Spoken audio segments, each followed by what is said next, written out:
The Steak and Shake Original Double is $5.35, while the Freddy's Original Double is $7.79, a 36% difference. Let's check to see if the Freddy's is 30% bigger. The Steak and Shake burger is 200 grams, while the Freddy's burger is 249 grams, just a 24% difference. When you just look at the meat and cheese, the Steak and Shake burger is 106 grams, with the Freddy's burger being 122 grams, a 15% difference, and it doesn't make up for it. All in all, the Steak and Shake burger was just a really well balanced burger. While Freddy's was a little bit salty, it definitely had a better char. They're both good burgers, but I had to give it Steak and Shake on this one.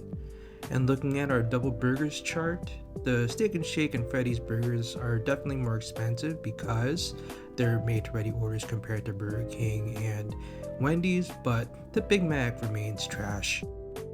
Alright, so let's make some smash sliders while we're at it, because for less than 10 bucks, we can make 4 single sliders and 4 double sliders with all the fixings.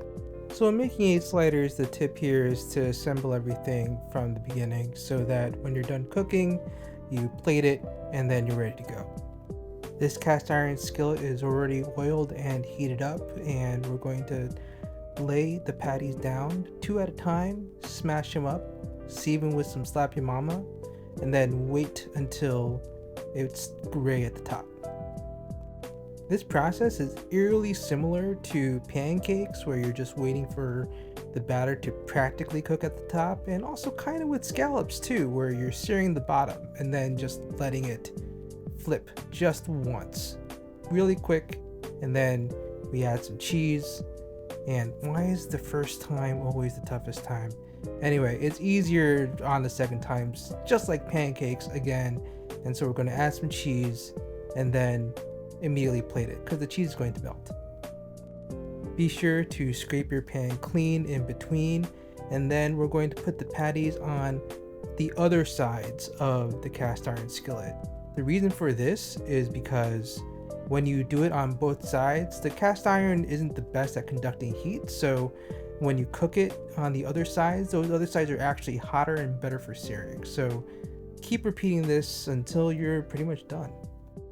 Normally I would make these 2 videos, but because of Google's 3-minute shorts limit now, I'm pretty much going to do this on a regular basis and stitching 2 videos that's kind of related together into one. What do you think? Anyway, we're over 3 minutes. See you next time.